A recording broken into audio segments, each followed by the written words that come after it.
എന്റെ നാരായണ, ഈ കഴിവെന്ന് പറയുന്ന സാധനം എനിക്കോ കുറവാ. എന്റെ മാജിക് പേനക്കെങ്കിലും ഒന്ന് പെർഫോം ചെയ്യാൻ പറ്റണേ നാരായണ. നിന്റെ നാമത്തിൽ തന്നെ ഞാനിത് ഉദ്ഘാടനം ചെയ്യട്ടെ. ഏ എന്റെ നാരായണ, എന്റെ മാജിക് പേന നീ ഭസ്മാക്കിയോ? ഏ? എടി പാറു, എന്താടാ പേടിച്ചു പോയല്ലോ? എൻട്രസ് ചെയ്ത നിനക്ക് എന്റെ പേനയെ കണ്ടുള്ളൂ.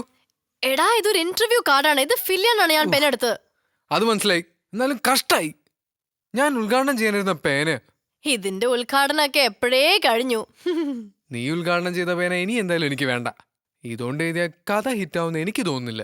ഉദ്ഘാടനം ചെയ്ത ആള് ഇപ്പൊ ആ പേന ഉപയോഗിച്ചുകൊണ്ടിരിക്കുന്നുണ്ടാവും. എന്താ എന്താ നീ ഇപ്പൊ പറഞ്ഞേ?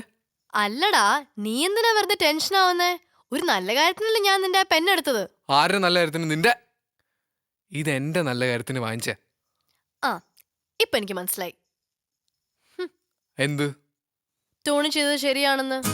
അവൻ എന്ത് ചെയ്തു? അല്ല, അവൻ എന്താ ഇപ്പൊ ചെയ്യാത്ത? അവൻ എന്താ ചെയ്തേ പറ. അവൻ അല്ല അവൻ നിന്റെ കഥ ശപിച്ചിട്ടുണ്ട്.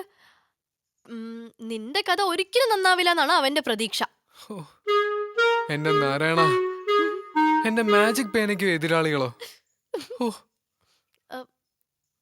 ആ പേരും തരോ? പൊടി വേണ പൊടി. സാർ, ഇവിടുത്തെ ചില ലോക്കൽ മണി ചെയിൻ സ്ഥാപനങ്ങളുടെ സ്കീം കേട്ടിട്ടില്ലേ? ആദ്യം നമ്മൾ ഒരു പേയ്മെന്റ് ചെയ്യണം, പിന്നെ ലെഫ്റ്റ് ലെഗിൽ ഇത്ര, റൈറ്റ് ലെഗിൽ ഇത്ര എന്നൊക്കെ കേട്ടിട്ടുണ്ടോ? കേട്ടിട്ടുണ്ടോന്നോ? അതുപോലെ ഒരെണ്ണത്തിൽ ചെന്ന് ചേർന്നിട്ടാ എന്റെ ലെഗ് ആദ്യമായിട്ട് ഒടിഞ്ഞ്. ഇതിലുണ്ടോ അതുപോലെയൊക്കെ? അവിടെയാണ് സക്സസ് വേ വ്യത്യസ്തമാകുന്നത്. സാറേ, ഇവിടെ ലെഗുകളില്ല, ഡോറുകൾ മാത്രം. ഡോറുകളോ? അതെന്താ? വാതിലുകൾ. ജംബോയിൽ 5 ഡോറുകളാണുള്ളത്. അതിലാദ്യത്തേത് സ്വൽപ്പം പാടാ. സാർ ഒരു 10,000 രൂപ അടച്ച് ഈ ഡോറിന്റെ മുമ്പിൽ വന്ന് നിൽക്കണം. അല്ല, 10,000 രൂപ അടച്ച ഡോർ തുറക്കൂ? സാറ് ധൃതി വെക്കാതെ. സാറ് ഡോറിന്റെ മുമ്പിൽ വന്ന് നിന്നാൽ പിന്നെ സാറ് വെറുതെ നിൽക്കരുത്. ഉടനെ തന്നെ ഓടിപ്പോയി 2 പേരെ പിടിച്ച് ഡോറിന്റെ മുമ്പിൽ കൊണ്ട് നിർത്തിയിട്ട് സാർ ഈ ഡോർ തുറന്ന് കയറി അങ്ങ് പോണം. അല്ല, ഇപ്പോ ഇവര് വരുന്നില്ലേ? എങ്ങോട്ട്? അകത്തേക്ക്. അതവര് വേറെ ആരെങ്കിലും 2 പേരെ ചേർത്തിട്ട് കയറി വന്നോളൂ. അവര് കയറി വരുന്ന അനുസരിച്ച് ഓട്ടോമാറ്റിക്കലി ബാക്കി 4 ഡോറും സാറിന്റെ മുമ്പിൽ തുറന്നു വരും. അപ്പൊ പിന്നെ ഓരോ ഡോറിനും കാശ് എത്ര വെച്ച് കിട്ടും? അത് പുറയുന്നുള്ള ഉന്ത് പോലിരിക്കും. നല്ല ഉന്താണെങ്കിൽ ഓരോ ഡോറിനും 5,000 വെച്ച് സാറിന് കിട്ടും. 5,000, 4 ഡോർ 20,000 രൂപ കിട്ടും. യെസ്. മാത്രമല്ല, please follow me. 5 door sir complete ചെയ്ത് കഴിഞ്ഞാൽ ഒരു 50,000 രൂപ സാറിന്റെ കയ്യിലോട്ട് കമ്പനി തരും. ലോണാണോ ഇനി?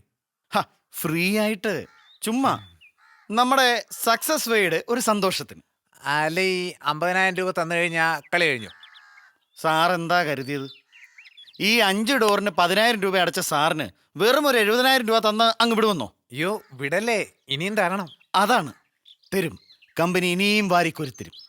ആദ്യം കാറ്, പിന്നെ ഹോം അപ്ലയൻസസ്, മാസാമാസം ഗിഫ്റ്റുകൾ. വെറുതെ വീട്ടിലിരുന്ന് ഇതൊക്കെ റിസീവ് ചെയ്താൽ മതി.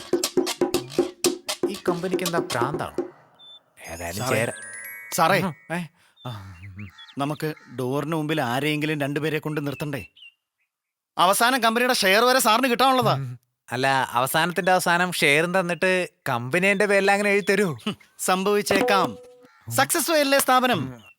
അപ്പോ ആദ്യം ഞാൻ എന്താ വേണ്ടത്? ആദ്യം സാറ് ഡോറിന് മുമ്പിൽ വന്ന് നിൽക്കണം, പിന്നെ വാതിൽ തുറക്കണം. ഓക്കെ, വാ പോവാം.